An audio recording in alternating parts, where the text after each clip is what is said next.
예수 믿고 살아가는 여러분들 행복하십니까? 만족하십니까? 아유, 감사해요. 만족하신 분들 헌금 많이 하세요. 감사 헌금. 그러면 또 아이고 말 잘못했네. 아이고.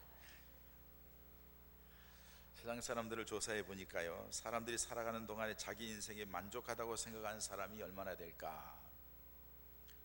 자기 삶에 대해서 아직도 나는 불만족하다, 인생에 대해서 만족하지 못하다고 사는 사람이 얼마나 될까?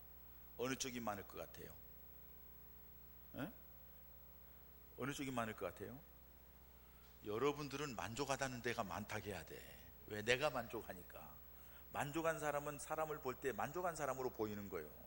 삐딱한 사람은 사람을 보면 삐딱하게 보이는 거예요. 항상 불만족한 사람은 다 보면 불만족한 사람으로 보이는 거예요. 그런데 어떻든 불만족한 사람이 훨씬 많아. 왜? 예수 안 믿는 사람이 훨씬 많으니까. 그래서 불만족한 사람들이 훨씬 많다는 거예요. 그 얘기는 뭐예요? 내가 좀 더 나은 인생을 살 수 있었는데 그러지 못하는 것이 후회된다는 거죠. 그러면 좀 더 나은 인생을 살 수 있는 것이 무엇이, 어떻게 하면 좀 더 나은 인생을 살 수 있었겠는가 했더니 대부분의 사람들은 외부적인 조건을 얘기했어요. 그 외부적인 조건 가운데에서 뭐가 있느냐? 한 집을 돕고 사는 이 인간만 내가 안 만났으면, 이 사람만 안 만났으면 자기 인생은 좀 더 나아졌을 거라고 생각하는 착각 속에 살아가는 사람들이 많더라는 거예요. 우리 부모님을 금수저를 만났으면 내가 이러지 않았을 건데 하는 얘기도 있고요. 내가 그때의 그 상황에서 그걸 선택했으면, 그때의 그쪽으로 그 사람을 만났으면 하는 외부적인 조건을 많이 얘기하더라는 겁니다. 근데 여러분, 외부적인 조건이 나아지면 나아질까요? 외부적인 조건이 나아지면 우리가 행복해졌을까요? 가정론이죠. 그렇게 됐으면 더 안 좋았을 수도 있어요. 더 어려워질 수도 있어요. 중요한 것은 새로운 인생을 산다는 것, 내가 좀 더 나은 인생, 행복한 인생을 산다는 것은 외부적인 조건에 있는 것이 아니라 내부를 바꾸는 것이 중요하다는 사실이에요. 근데 이 내부라는 것은 만들어진 내 자신이 바뀌지가 않아요. 성장 어렸을 때부터 자라오면서 그렇게 만들어진 내 자신, 그렇게 위축되게 만들어졌기 때문에 그거 외에는 잘 이해가 가지 않고 받아들이지 않기 때문에 스스로가 불행하게 되고 스스로가 어렵게 되는 모습을 볼 수가 있습니다. 지금 여러분들은 자신의 삶에 대하여서 행복하다가니 만족하다가니 참 감사를 드립니다.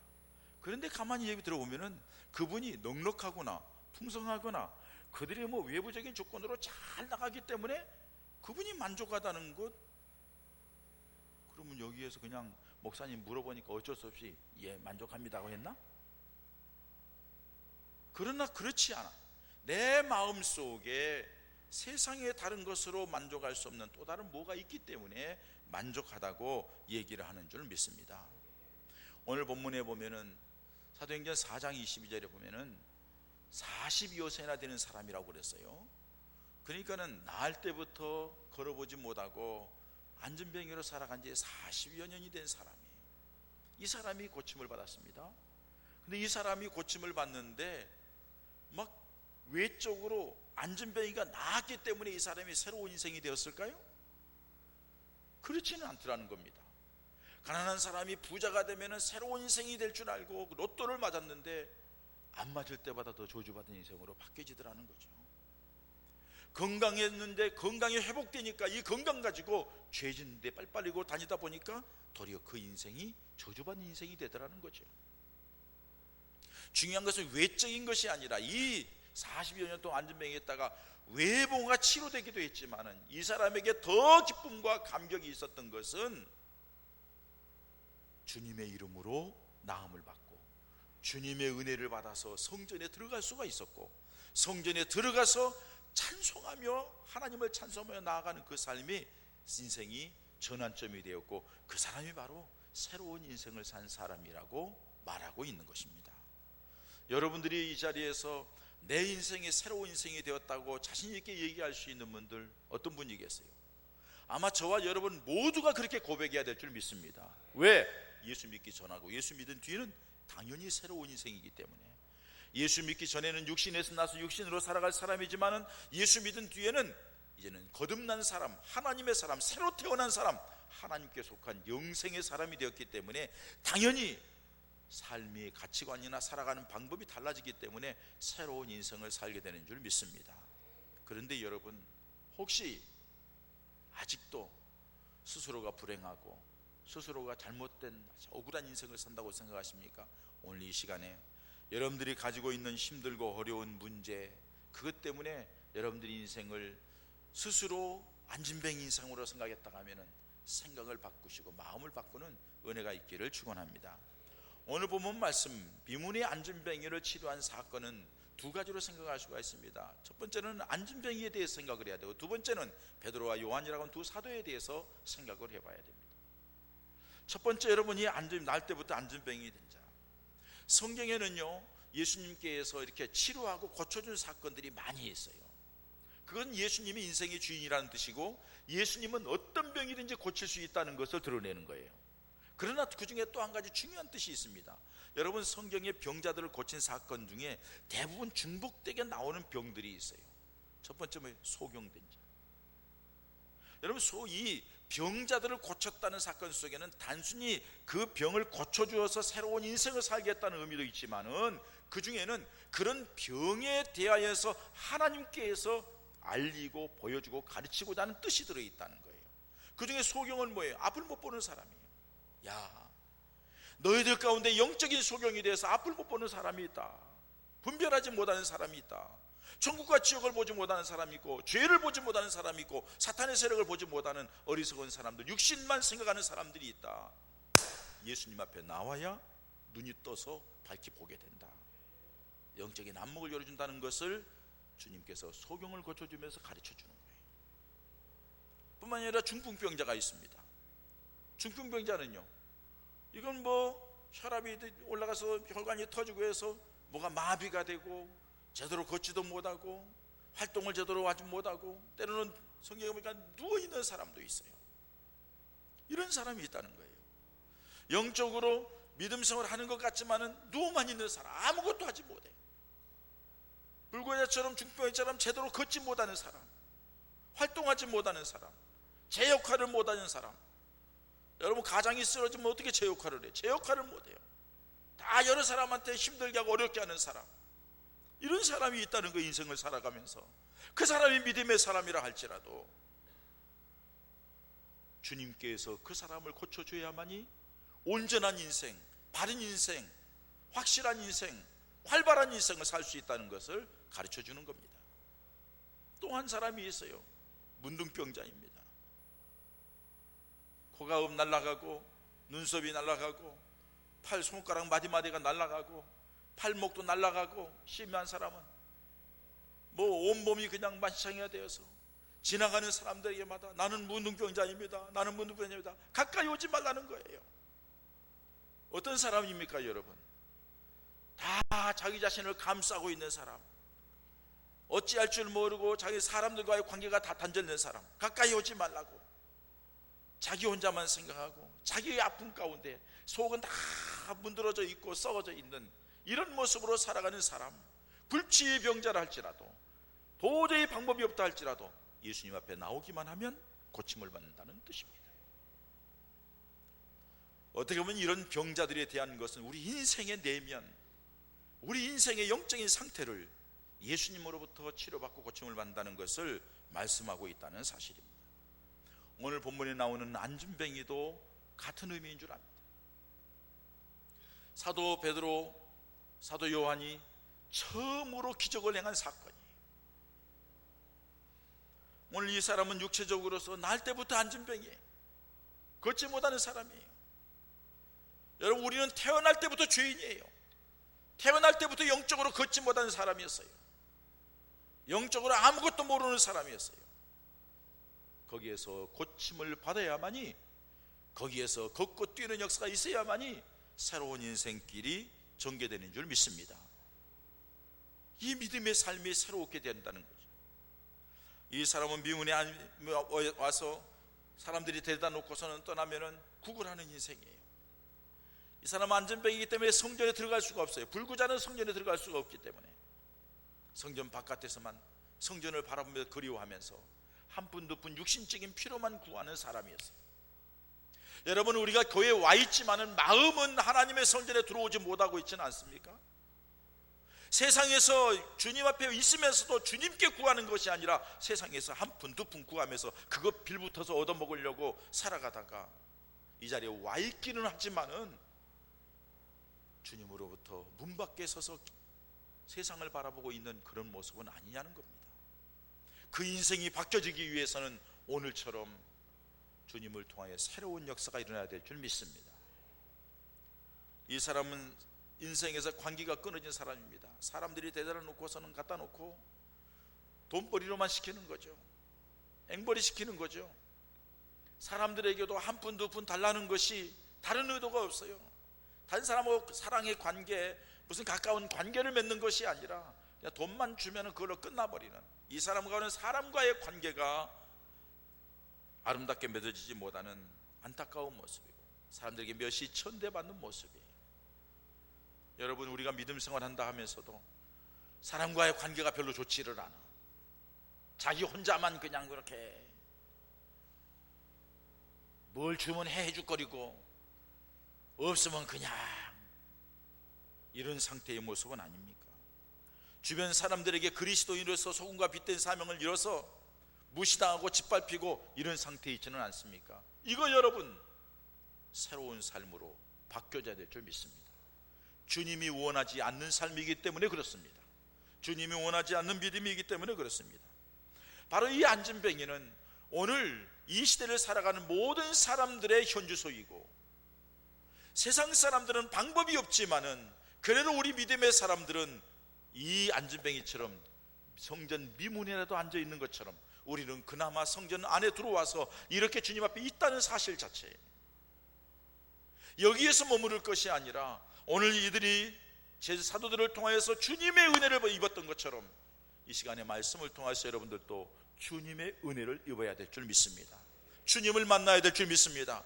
주님의 이름의 역사가 우리의 심령 속에 임하여서 안진뱅이에 있던 사람이 걷고 뛰면서 주님을 찬양하고 기뻐하며 내 인생의 새로운 삶에 대해서 새로운 비전을 가지고 만족한 삶을 살아가는 그런 은혜가 우리 모두에게 있어지기를 축원합니다. 이게 안진뱅이에 대한 모습이에요. 또 한 가지 사도들에 대해 생각을 해봅니다. 여러분, 이 사도들 예수님의 제자들이잖아요. 예수님을 따라다닐 때 어떻게 했나요? 가장 가까이 있었어요. 예수님과 함께 호흡하고 함께 먹고 때로는 함께 자기도 하고 예수님의 가르침을 받기도 하고 예수님의 말씀을 듣기도 했어요. 심지어는 가장 중요한 것은 예수님과 함께 있으면서 가장 가까이에서 기적을 체험했어요. 능력을 체험했어요. 병 고치는 것도 보았어요. 풍랑을 잔잔케 하는 것도 보았어요. 오병이의 기적도 보았어요. 가지가지 역사를 예수님과 가장 가까이에서 체험한 사람들이에요. 주님께서 친히 그들을 불러서 너는 내 제자라고 그러면서 그들을 가르쳤어요. 그런데 그 제자들의 믿음은 믿음이 아니었어요. 자기 자신의 육신적인 욕망을 채우고 주님의 제자로서 명예를 채우고 주님의 제자로서 자기가 주님과 함께 있으면서 뭔가 무엇을 얻고 싶어하는 육신적인 지위가 높아지고 싶어하는 그런 모습이 그들에게 가득 찼어요. 그것이 현실적으로 딱 나타난 게 예수님께서 십자가의 고통을 당하기 위해서 걸어 나가실 때, 붙들려 가실 때 다 도망갔어요. 먼발치에 따라가던 베드로, 수제자인 베드로마저도 예수님을 부인했어요. 3번이나 부인했어요. 그냥 부인한 것이 아니라 예수님을 저주했다고 말을 했어요. 이런 악한 제자들입니다. 이런 못된 제자들입니다. 이런 어리석은 제자들입니다. 불신앙의 제자들입니다. 예수님께서 십자가에 죽으신 뒤에 3일 만에 부활하시어서 제일 먼저 찾아간 사람이 누구냐? 바로 그들이었어요. 그들에게 찾아가셨어요. 그리고 부활의 확증을 주었어요. 내가 생명이라고, 내가 하나님이라고 그들에게 확신을 줬어요. 여러 번 그들에게 나타내 보였어요. 그래도 그들은 흔들려요. 마지막에 예수님께서 승천하시기 전에 제자들을 모아놓고 예루살렘 떠나지 말고 아버지께서 너희에게 주시겠다고 약속하신 그 성령을 기다리라. 성령이 너에게 임하시면 너희가 권능을 받고 예루살렘과 온 유대와 사마리아와 땅까지로 내 증인이 되야 할 것이다. 그리고 예수님이 떠나셨어요. 예수님이 떠난 뒤에 제자들이 주님의 말씀을 가슴에 박혀서 모입니다. 500여 명이 그 말을 들었지만 그 자리에 모인 사람은 120여 명이에요. 열심히 기도하는 가운데 그들이 성령의 사람이 됩니다. 성령이 충만하게 됩니다. 성령이 충만하게 된 이후에 그들이 새로운 삶으로 바뀌었는데 어떻게 바뀌었습니까? 능력 있는 사람으로 바뀝니다. 담대한 사람으로 바뀝니다. 무엇 때문이에요? 믿음의 확신이 있었기 때문에 그렇습니다. 그리고 그들에게 바뀐 것이 매일매일 하나님 앞에 기도하는 것입니다. 유대인들에게는 하루 3번씩 기도하는 날이 시간이 있는데 오늘 여기에도 이들이 오후 3시에 정한 시간에 기도하기 위하여서 지금 예루살렘 성전에 들어가고 있는 상황입니다. 여러분, 이 사도들이 정의 시간을 정해서 기도하는 사람이었다는 것, 이것이 바로 이들이 성령의 사람이요 믿음의 사람이요 주님과의 관계를 밀접하기를 원하는 하나님의 종들의 모습입니다. 이 사도들의 모습은 바로 저와 여러분 우리 모두의 모습이 되어야 될 줄 믿습니다. 이 사도들이 우리 그리스도인들에게 있어서 가장 기본적인 신앙생활의 자세는 무엇입니까? 기도 생활입니다. 아침에 일어나서 하나님 지난밤 나를 지켜주신 것 감사합니다. 오늘도 눈을 뜨게 해주시고 하루의 삶을 열게 해준 것 감사합니다. 내 하루의 삶 가운데 이런 일들이 계획되어 있으니 이 모든 삶 가운데 하나님의 은혜, 하나님의 인도, 하나님의 역사를 소망합니다. 기도로 시작하는 겁니다. 하루의 삶을 살아가는 동안에 부딪히는 모든 일을 하기 전에 진행되는 과정 속에 하나님을 의지하고 기도하면서 주님, 이곳에서 되어지는 일이, 이 사람 만나는 일이, 오늘 이 모든 것들이 하나님의 은혜 가운데 아름답게 이루어지기를 원합니다. 하나님의 도움을 구하는 기도를 하는 거예요. 하루를 마친 뒤에 마무리하면서 잠자리에 누워 하나님, 오늘 하루의 삶을 은혜 가운데 지켜주신 것 감사합니다. 이 밤도 평안한 밤이 되게 해 주시옵소서. 주께 내 영혼을 맡깁니다. 기도하면서 하루를 마감하는 거예요. 이게 그리스도인의 삶, 이게 믿음의 사람의 삶, 이게 성도들의 삶인 줄 믿습니다. 여러분들이 만약에 이런 기도의 시간이 없었다면 여러분들은 안진뱅이와 같은 신앙이에요. 몇 년이 됐든 40년을 믿었던 몇 년을 믿었던 안진뱅이 신앙이에요. 안진뱅이 신앙은 하나님의 역사를 보지 못하는 거예요. 매일 끌려다니는 거죠. 사람들이 갖다 그 자리에 놓잖아요. 끌려서 이 자리에 오는 거예요. 그리고 거지처럼 조금 얻어먹다가 마는 거예요. 내 것으로 만들 만족함이 없는 거죠. 안타까운 일이죠. 여러분, 이 기도하는 사람이라는 것은 왜 이렇게 기도합니까? 하나님의 살아계심을 믿기 때문입니다. 아멘. 하나님의 능력을 믿기 때문입니다. 하나님의 사랑을 확신하기 때문입니다. 기도 응답을 확실하게 믿기 때문입니다. 하나님이 분명히 기도하시면 주신다는 것을 믿기 때문에 그렇게 기도하는 것입니다. 기도하는 성도들 되시기를 축원합니다. 그래야 성령의 사람이 되고 은혜를 유지할 수 있고 믿음이 변하지 않을 수 있고 더 큰 믿음으로 나갈 수 있는 복된 하나님의 사람들이 되는 줄 믿습니다.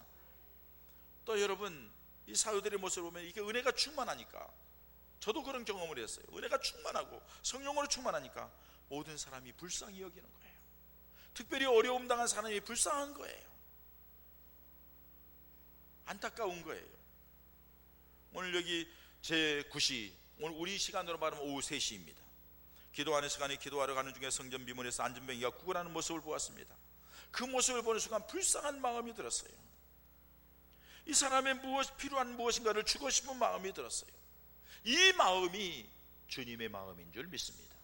오늘 교동문에 여러분 마지막 부분에도 그렇게 얘기하잖아요. 여호와께서는 모든 것을 선대하시며 그 지으신 모든 것에 긍휼을 베푸시는도다. 긍휼한 마음이에요.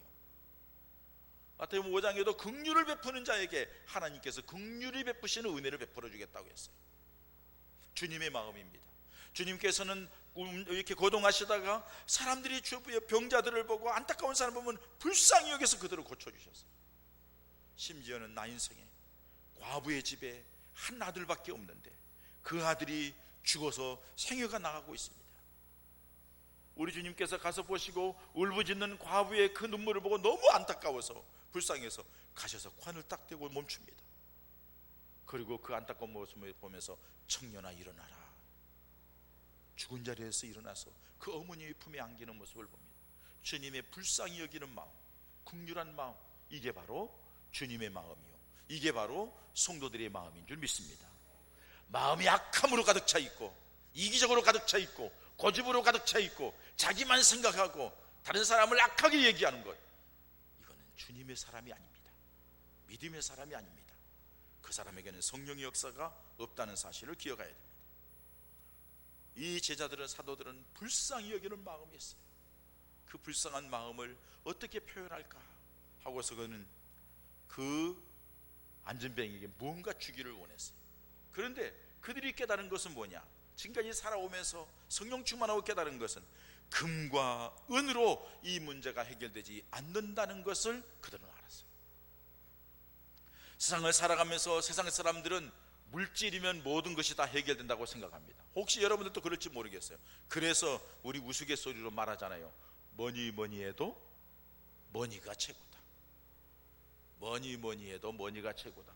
앞에 뭐니는 우리나라 말이고, 뒤에 세 번째 머니는 돈, 영어로 머니라는 뜻이에요. 뭐니 해도 돈이 최고다 하고는 얘기죠. 그렇게 얘기를 합니다. 여러분, 돈이 모든 문제를 해결할까요? 그래서 그 물질을 벌기 위해서 얼마나 뛰어다니며 노력하는지 모릅니다. 그래놓고 마지막에 뭐라고 하는 줄 알아요? 알아요. 아파요. 병들었어요. 그때의 사람들이 하는 말이, 이제 열심히 살아서 돈 벌어서 살만하니까 죽게 생겼네 하고 얘기를 합니다. 어리석음이에요. 여러분, 물질이 우리 인생을 바꾸지 못합니다. 돈이 많다고 해서 우리 인생이 행복해지지 않습니다. 만족해지지 않습니다.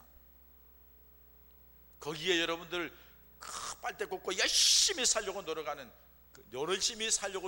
것 좋지만은 그것이 인생의 목표가 되어서는 안 되고, 목적이 되어서는 안 된다는 사실을 기억하시기 바랍니다. 분명히 알아야 될 것은 금과 은은 일시적으로 우리 인생의 필요를 채워줄 수 있지만은 우리의 생을 새롭게 할 수는 없다는 것입니다. 오히려 금과 은이 그 사람의 인생을 망치는 경우가 많은 것을 봅니다. 가난했을 때는 몰랐는데 부자가 되니까는 교만해집니다. 부자가 되니까는 방탕하게 됩니다. 죄짓게 됩니다. 차라리 가난할 때가 좋았다는 겁니다. 오늘날 우리는 이 시대에 그런 것을 많이 봅니다. 부모님이 아무것도 없는 줄 알았는데 돌아가실 때 보니까는 돈이 많아서 그 돈 때문에 자식들 간에 이전 투구하는 모습을 봅니다.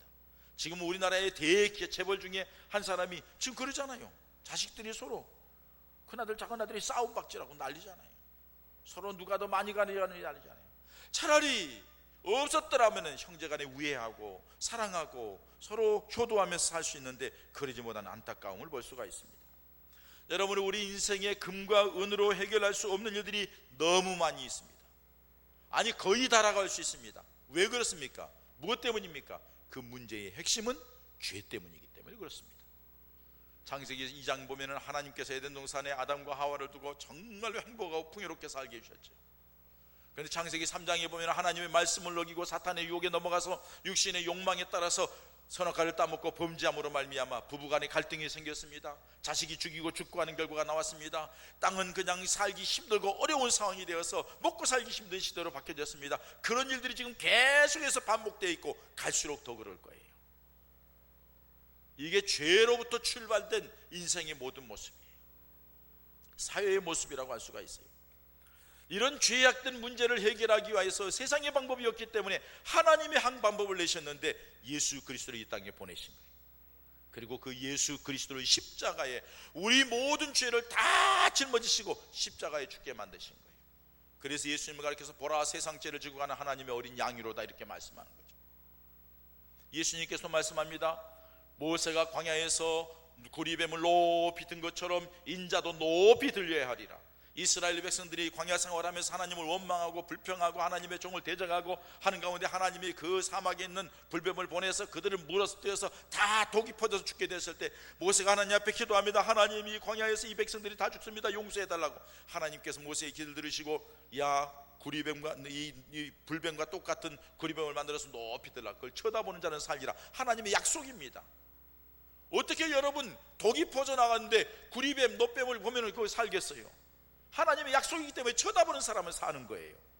하나님의 약속이기 때문에 그런 거예요. 예수님께서 그 말씀하신 것은 내가 너희들이 모든 죄를 짊어지고 세상의 죄를 짊어지고 가는 어린 양이 되어서 너희를 대신하여 십자가에 죽은 뒤에 십자가에 높이 달려있는데 너희들이 죄를 위하여 내가 죽었다는 이 십자가의 나를 바라보는 자는 살리라 하는 것을 말씀하는 거죠. 그렇습니다. 그것을 여러분 믿기 때문에 이 자리에 있는 거 아닙니까? 확실하게 믿는 사람들이 새로운 인생을 살게 되는 줄 믿습니다. 하나님의 역사의 주인공이 되는 줄 믿습니다. 다른 방법이 없습니다. 오직 예수 그리스도만이 새롭게 한다는 것입니다. 인생의 어떤 문제도 모든 문제도 해결되어 새로운 인생을 살 수 있는 길, 그 길은 오직 예수 그리스도밖에 없다는 사실입니다. 여러분, 사람이 살아가다, 여러분 인생도 마찬가지고 제 인생도 마찬가지예요. 살아가다가 어떤 결정적인 어떤 계기가 있으면 사람이 바뀌어요. 그냥 괴팍한 사람이 손주를 본 뒤에 좀 착해진다든지, 손주를 보니까 어린애처럼 바뀐다든지, 뭐 이렇게 해서 어떤 계기가, 부모님이 딱 돌아가신 뒤에 뭐 충격을 받아서 바뀐다든지, 무슨 뭐 살아가면서 어떤 병이 들어서 뭐 자기 인생을 돌아보니까는 아니다 해가지고서는 나은 뒤에 뭐 바뀌는, 물론 그런 것들이 있어요. 그러나 그런 마음 속에 어떤 결심이라는 것도 있지만 그건 오래가지 못해요. 오래간다 할지라도 한계가 있어요.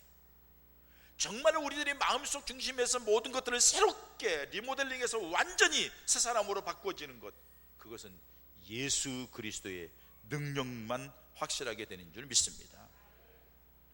어거스틴이라고 하는 사람이 있습니다. 기독교에서 세인트 아우구스티누스 이렇게 말합니다. 성자라는 것입니다. 그 사람은 어머니 모니카 밑에서 기도를 잘한 사람이에요. 그런데 18살 돼서 집 뛰쳐나갑니다. 그래서 창녀하고 같이 살면서 애 낳고 살아갑니다. 뭐 잡질 다 하고 사는 거죠.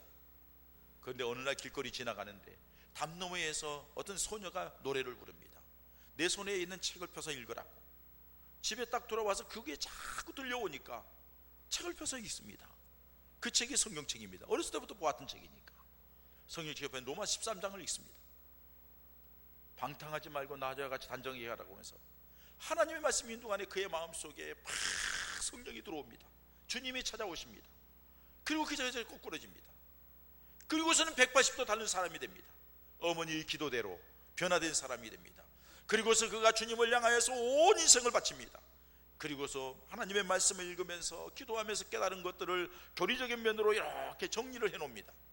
그 어거스틴이 교리적인 면으로 정리해 놓은 것이 지금까지도 변하지 않아요. 그걸 근거로 해서 신학이 작성이 되는 거예요. 신학이 이루어지는 거예요. 얼마나 놀라운 일입니까, 여러분? 우리 목사들 중에서도 유명한 김익도 목사 같은 사람은 깡패잖아요. 황효도에서 우리 아버님도 그 밑에서 말씀을 들었으니까. 그러니까 깡패인데 시장에 가면서 5일장 가면서 기도하면서 가는 것이 오늘 시장에 가면서 김익도 만나게 해주지 않게, 김익도 만나지 않게 해달라는 기도 제목일 정도로 얼마나 악한지.